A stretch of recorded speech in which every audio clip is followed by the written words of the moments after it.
CME data blackout, the $283 spread that proves the vault is empty. I need you to tell your family that family movie night is canceled because daddy, or mommy, needs to stare at a blank screen and hyperventilate for the next 48 hours.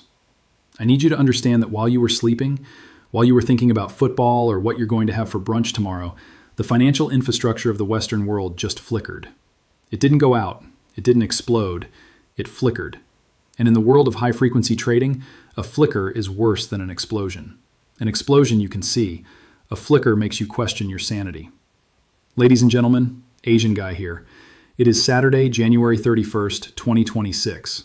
The markets are closed. The trading floors are empty. Usually, this is the time when the data settles. It's the time when the clearinghouses run their batch processes, reconcile the books, and publish the reports that tell us who owns what. It's the boring part of finance. It's the plumbing. But today, the plumbing is leaking radioactive waste. The data has gone dark. We have been monitoring the data feeds from the CME Group, the Chicago Mercantile Exchange, the most important financial exchange on the planet, and we have noticed something that shouldn't happen, something that cannot happen if the system is solvent. The lights have gone out. I'm not talking about a power outage. I'm talking about an information blackout. We have been trying to pull the daily delivery notices report. We have been trying to pull the issues and stops data, the holy grail of physical metal movement. And what are we getting? Silence. Fields populated with zeros, timestamps that are old. We're getting a reporting glitch that just so happens to coincide with the most violent week in the history of the gold market. Do you believe in coincidences? Because I don't.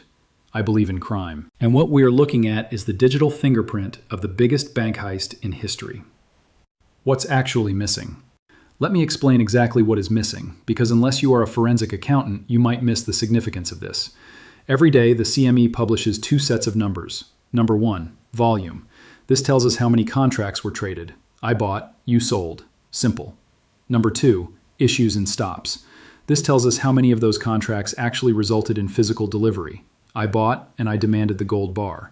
These two numbers have to match up. The math has to balance. If 100 people stood for delivery, the report has to show 100 notices issued. But for the last 2 weeks, we have been seeing irregularities. We have been seeing volume numbers that suggest massive deliveries, but the issues and stops report is showing nothing, or it's showing numbers that are mathematically impossible. And today, the report simply didn't update. The CME has issued a vague statement about, quote, technical reporting issues. Technical issues. That is the corporate euphemism for, we have lost control of the ledger. This is not a bug. Now you might think, so what? It's a computer bug. They'll fix it on Monday. No, you don't understand. The CME is not a video game. It is not a streaming service that buffers when too many people are watching. It is the central nervous system of the global economy. It spends billions of dollars on redundancy, backups, and cybersecurity. It does not just have a glitch on the weekend of a 2 million ounce delivery cycle. That is like the vault door at Fort Knox accidentally falling open on the same day a convoy of trucks drives by. This is not a bug. This is a cover-up. The salt typhoon theory. And to understand what they are covering up, you have to look at the shadows. You have to look at the rumors circulating in the intelligence community about a group called Salt Typhoon. This is not a weather event. This is the code name for a state-sponsored hacking group allegedly originating from China that has been penetrating U.S. critical infrastructure for months. We have heard reports of them inside the telecom networks, inside the power grid, but the one target nobody talked about, the financial settlement layer. The terrifying theory. Here is the terrifying theory that is starting to leak out on the dark web forums. What if Salt Typhoon didn't just hack the CME to destroy it? What if they hacked it to front-run it? Imagine you are a hacker working for a foreign government that is desperate for gold. You don't want to blow up the exchange, you want to use it. You infiltrate the algorithm that matches buyers and sellers. You insert a piece of code, a ghost protocol, that prioritizes your orders above everyone else's. You drain the physical metal out of the registered vaults and move it into your accounts. But you suppress the reporting so nobody sees the drain happening in real time. You are stealing the gold, but the security camera is on a loop showing a full vault. Why the system can't publish the report? This explains the glitch. The reason the CME cannot publish the report today is because the numbers don't add up. The computer is trying to reconcile the books, and it is seeing 0 gold in the vault. But the ledger says there should be 50 tons. The algorithm is crashing because reality and the database have decoupled. They cannot publish the report because if they do, they will reveal that the vault is empty. They will reveal that the metal is gone. So they pull the plug. They declare technical issues. They buy themselves 48 hours over the weekend to try and find the missing metal, or to cook the books, or to beg the Federal Reserve for a bailout. They are frantically trying to patch the hole in the hull while the ship is sinking. The market smells smoke. But while they are busy fixing their reporting error, the market is starting to smell the smoke. The smart money knows that when the data goes dark, it means the liquidity is gone. You don't hide the data when business is good, you hide the data when you are insolvent. And the proof that this is a systemic fracture, not just a computer bug, is in the price action. The impossible spread. If this were just a reporting glitch, the arbitrage bots would still be working. The algorithms that keep prices in line between New York, London, and Mumbai don't need the daily report. They run on millisecond data feeds. But those bots are broken too. The spread, the price difference between gold in Mumbai and gold in New York, has just blown out to a level that is physically impossible. We are talking about a $283 gap. That is not a spread, that is a Grand Canyon. That is the market screaming that the connection has been severed. The hack, or the glitch, has broken the bridge between the paper market, New York, and the physical market, Asia. Why arbitrage is dead. Let me explain why this $283 spread is so terrifying. In a normal market, we have high-frequency trading firms. These are companies that spend millions of dollars to lay fiber optic cables across the ocean just to shave 3 milliseconds off their connection speed. They run algorithms, arbitrage bots, that scan the world 24/7 for price differences. If gold is 1 cent cheaper in New York than in Mumbai, the bot buys New York and sells Mumbai. It locks in that 1 cent profit instantly. It does this millions of times a day. It is free money. It is risk-free profit. So if there's a $283 difference, what should happen? Every single bot on the planet should be screaming. Every hedge fund, every bank, every algorithm should be backing up the truck. They should be buying New York gold with both hands and selling it in Mumbai until the prices snap back together. The spread should close in seconds. But it hasn't closed. It has been open for 6 hours. It is sitting there, staring at us. Why? The brick wall at step 2. Why is nobody picking up the $283 bill lying on the sidewalk? There is only one answer. Because you cannot move the metal. The arbitrage trade requires 2 steps. Step 1. Buy the cheap paper contract in New York. Step 2. Take delivery of the physical bar and ship it to Mumbai to sell. The bots are doing step 1. They are trying to buy. But they are hitting a brick wall at step 2. The computer knows, or the risk managers controlling the computer know, that if they buy the New York contract, they will never get the gold. They know the CME vault is empty. They know that technical issues means insolvency. If you buy a contract for $5,200, but the exchange forces you to settle for cash instead of metal because they don't have it, you can't complete the trade. You're left holding a paper bag while the price in Mumbai rips higher. So the bots have been turned off. The kill switch has been engaged. The liquidity providers have looked at the risk of non-delivery and decided it is infinite.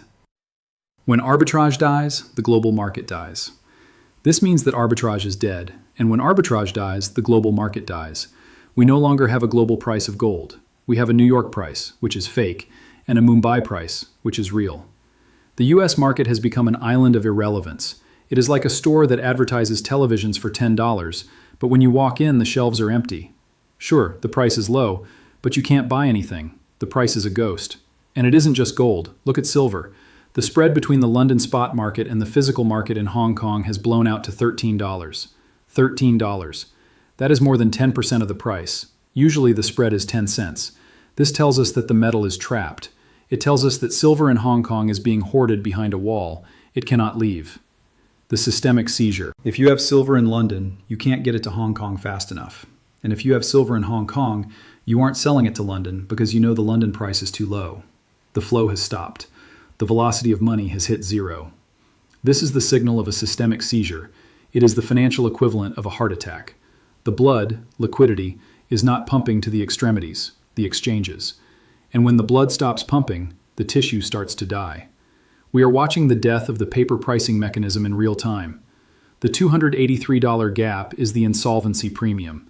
It is the market charging you a massive fee for the risk that the US financial system is actually broke. The Hong Kong lockdown. But why now? Why did the arbitrage break today of all days? Why is the metal trapped in Hong Kong? Is it just market forces? No, it is legal warfare. We need to talk about Hong Kong. We need to talk about a new law that went into effect on January 1st, which gives the authorities the power to lock the vaults under the guise of cybersecurity. The hack narrative isn't just covering up the CME. It is being used as a weapon in the East. The Protection of Critical Infrastructure Ordinance. The reporting glitch in Chicago is only half the pincers. To understand why the arbitrage is dead, to understand why that $283 spread isn't closing, you have to look at the other side of the bridge. You have to look at Hong Kong. Because while the CME is dark due to technical issues, the major bullion banks in Hong Kong have suddenly decided that this weekend, right in the middle of a global liquidity crisis, is the perfect time for system upgrades. We are receiving reports from traders in Asia that HSBC Hong Kong and several other major custodial vaults have effectively frozen operations. If you try to initiate a withdrawal of physical silver today, you can't. If you try to allocate gold bars for export to London, the system is pending. The official reason? Emergency cybersecurity maintenance, compliance updates. It sounds boring. It sounds like standard corporate bureaucracy, but do not be fooled. This is not maintenance. This is a siege. The law nobody noticed. We need to talk about a piece of legislation that slipped under the radar for most people, but which is now the most important document in the global financial system. We need to talk about the Protection of Critical Infrastructure Ordinance. This law came into full force in Hong Kong on January 1st, 2026. It gives the authorities sweeping powers to take control of, shut down, or freeze any system deemed critical infrastructure in the event of a cybersecurity threat. And guess what counts as critical infrastructure? The financial clearing systems, the precious metals vaults, the settlement layers. Connect the dots. So, connect the dots. Dot number 1. A cyber attack, allegedly Salt Typhoon, hits the U.S. financial system, causing the CME to go dark. Dot number 2. The authorities in Hong Kong declare a high threat level to their own infrastructure due to the global cyber instability. Dot number 3. They invoke the ordinance. They tell the banks, lock it down, no digital transfers, no physical movements. We need to audit the systems to ensure no malicious code has infiltrated our vaults. It is the perfect legal cover. They aren't defaulting. They aren't saying, we don't have the silver. That would cause a panic. That would cause a run on the bank. Instead, they are saying, we are protecting you. We are securing the system against hackers. We just need to pause withdrawals for a few days to check the code. It is genius. It allows them to stop the bleeding without admitting they are bleeding. It allows China to effectively hoard every ounce of silver currently sitting in Hong Kong warehouses. The metal checks in, but it doesn't check out. It is a roach motel for precious metals. Why the spread is $13. This is why the spread is $13. The market knows that the silver in Hong Kong is trapped behind a digital iron curtain. Traders in London are screaming for metal. They are willing to pay a premium. But the vault managers in Hong Kong are pointing to a computer screen that says, System Lockdown, and shrugging their shoulders. Sorry, mate. Can't open the door. The government says we have to scan for malware. Meanwhile, that metal is being quietly retitled. It is moving from Western custody to Eastern strategic reserves while the lights are off. The coordinated pincer movement. The timing is undeniable. The U.S. reporting goes dark on the exact same weekend that Hong Kong locks the gates. This is a coordinated pincer movement. The West hides the emptiness of its vaults. The East locks the doors to its hoard, and caught in the middle is the global supply chain, which is now suffocating. There is no liquidity. There is no flow. We have moved from a just-in-time delivery system to a just-in-case hoarding system overnight. The shorts are trapped. And think about the implications for Monday morning. If you are a short seller, if you are a hedge fund that bet against silver, you're currently sweating bullets. Because to close your short position, you need to deliver metal, or buy it back. But where do you get it? You can't get it from the CME because they lost the data. You can't get it from Hong Kong because they are under maintenance. You're trapped in a burning building with no exits. The pressure is building in the pipes. And since there is no physical release valve, since the metal cannot move to equalize the price, the only thing that can move is the paper price. The price on the screen has to go vertical to reflect the fact that the asset is now unobtainable. The force majeure threat. We are staring at the potential for a force majeure event. This is the legal term for act of God. It is the clause in the contract that says, if we can't deliver the metal due to unforeseen circumstances, like a cyber attack, we don't have to. We can just pay you cash instead. But what price do they pay you? Do they pay you the fake New York price of $5,200? Or do they pay you the real Mumbai price of $5,483? The fight over that settlement price is going to be the bloodiest legal battle in financial history, and it starts when the bells ring on Monday. What happens Sunday night? This brings us to the moment of impact. We are currently sitting in the eye of the hurricane. It is Saturday night. The markets are closed. The screens are frozen. The CME website is still showing reporting errors. The Hong Kong vaults are still locked down for maintenance. But the clock is ticking. In less than 24 hours, when the sun rises in Wellington, New Zealand, and the electronic Globex session kicks off for Sunday night, the financial world is going to unpause. And when it unpauses, it is not going to resume where it left off. It is going to snap. The physics of a blocked market. You have to understand the physics of a blocked market. Usually, financial pressure is released gradually. Prices move up a little, arbitrageurs sell, prices move down. It is a steam valve. But right now, the valve is welded shut. We have a $283 spread on gold. We have a $13 spread on silver. We have a broken ledger in Chicago and a locked vault in Hong Kong. There's no mechanism left to equalize the pressure. So when the market opens, the price cannot drift higher. It has to teleport. My prediction. My prediction for Sunday night is simple and terrifying. We are going to see a violent repricing event. We are looking at the potential for silver to gap up by $20 in the first 10 minutes of trading. Not $2, $20. Why? Because the first trade that happens on Sunday night will not be a speculation trade. It will be a covering panic. Imagine you are a short seller. Imagine you are a mid-sized hedge fund that is short 500 contracts of silver. You went home on Friday thinking you were smart because the price crashed to $90. Then, over the weekend, you see the news. You see the CME data vanish. You see Hong Kong lockdown. You see the spread blow out. You realize that you are short an asset that literally does not exist in the available float. You realize that if you don't cover your position right now, you might be forced to deliver physical metal that you cannot buy at any price. So the moment the bell rings, you hit the buy at market button. You don't care about the price, you just want out. The wall of buy orders. And guess what? Everyone else is hitting the same button at the exact same time. And who's selling? Nobody. The arbitrage bots, the usual sellers, are offline because of the hack. The miners are holding back supply because they smell blood. The dealers are under maintenance. So you have a wall of buy orders hitting a vacuum of sell orders. The price has to jump to a level where someone is finally willing to sell. And in a market this broken, that level might be $120 or $140 or higher. We are going to see a vertical green line that looks like a glitch, but it will be the most honest price discovery we have seen in 50 years. The force majeure scenario. But there is a darker possibility lurking in the background. We need to talk about the phrase that every commodities trader fears more than death. Force majeure. If the CME truly cannot reconcile the books, if the Salt Typhoon hack has actually corrupted the ownership records to the point where they don't know who owns the gold, they have a nuclear option. They can declare a force majeure event. They can suspend trading, and they can force all contract holders to settle for cash. They can say, "We are sorry, we cannot give you the gold. Here's a check for the closing price on Friday." They could try to pay you $90 for silver that is trading at $130 in China. This is the ultimate rug pull. It effectively defaults the futures market without calling it a default. They wipe out the short squeeze by changing the rules. The bifurcated reality. If this happens on Monday, if you log in and see trading halted or cash settlement only, do not celebrate the check. That check is a confession. It is a confession that the paper market has failed. It means the contract you held was never a claim on metal. It was a claim on a promise that just got broken. And if they cash settle everyone, what do those people do with the cash? They panic. They take that cash and they run to the physical market to buy real bars. But the physical market is already empty. So the street price of physical metal will detach completely from the settled price of the broken exchange.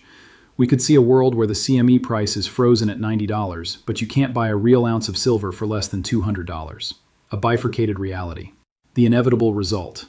This Monday chaos is the inevitable result of the hack. Whether the hack was real or a false flag doesn't matter anymore. The consequence is that trust has been shattered. The bridge is burned. The global market is now a collection of warring islands. And on Monday, the inhabitants of the paper island are going to try to escape to the physical island, only to find that the boats have been burned. So when you see the headlines on Monday morning blaming volatility on cyber instability, translate it. It means the run has started. It means the shorts are trapped. It means the price is trying to find a new equilibrium in a world where paper is no longer accepted as a substitute for metal. The spread of $283 isn't going to close by the US price going up a little. It is going to close by the US price exploding to match reality. Or the US market will simply cease to function, and we will all be quoting the Shanghai price from now on. The verdict. So here's the verdict. We have stared into the abyss of the dark data. We have analyzed the $283 spread that defies the laws of mathematics. We have seen the digital iron curtain fall over Hong Kong, and we have prepared for the violent repricing that is coming when the sun rises on Monday. But now we need to strip away the noise and look at the terrifying reality of what this hack actually represents for you, the individual investor. The ultimate get-out-of-jail-free card. You need to understand that in the world of modern finance, a cyber attack is the ultimate get-out-of-jail-free card for a bankrupt system. Think about it. If a bank runs out of money, they have to declare bankruptcy. It is messy, it is public, people go to jail. But if a bank gets hacked, if they suffer a critical infrastructure event attributed to a foreign adversary like Salt Typhoon, suddenly they are not incompetent, they are victims. Suddenly, freezing your withdrawals isn't a default, it is a safety measure. We are so sorry, valued customer. We have the money, we promise. We just can't let you access it right now because we have to scrub our servers for Chinese malware. It might take a week, or a month, or a year. The shield and the lock. This is what we are seeing today. The technical issues at the CME are not a glitch, they are a shield. The maintenance in Hong Kong is not an update, it is a lock. They are using the narrative of a cyber war to implement capital controls without passing a single law. They're freezing the exits because the theater is on fire and they don't have enough fire extinguishers. The $283 spread is the smoke billowing out from under the door. If you can't hold it, you don't own it. So if you were sitting there holding paper silver, if you were holding an ETF or an unallocated pool account or a futures contract, you were in the danger zone. You're holding a claim ticket for a coat check that has just burned down. When the force majeure hits, when the system finally admits that the metal isn't there, your claim ticket will be worthless. Or, best case scenario, they will pay you out in cash that is rapidly losing value, while the real metal trades at a premium you can't touch. The lesson of this weekend is brutal but simple. If you can't hold it, you don't own it. If there is a counterparty between you and your wealth, that counterparty is now a point of failure. The hack has proven that the digital ledger can be erased. It can be manipulated. It can be turned off. But you cannot hack a physical silver coin. You cannot erase a gold bar with a line of code. You cannot turn off the buy button on a piece of metal sitting in your own safe. Why the spread exists. This is why the spread exists. The market is pricing in the counterparty risk. It is saying that an ounce of gold in your hand in Mumbai is worth $283 more than a promise of gold in New York. The market is telling you to get out of the system. It is screaming at you to convert your digital illusions into physical reality before the cyber lockdown becomes permanent. The final warning. We are entering a period of systemic partition. The West is going dark. The East is locking down. The liquidity is vanishing. On Monday, the price is going to try to find the truth, and the truth is going to be expensive. The truth is that there isn't enough metal to cover the paper promises. The hack didn't create the shortage, it just revealed it. So do not be distracted by the headlines about Salt Typhoon. Do not get caught up in the technical jargon of reporting errors. Focus on the signal. The signal is that the vault is empty. The signal is that the exits are closing.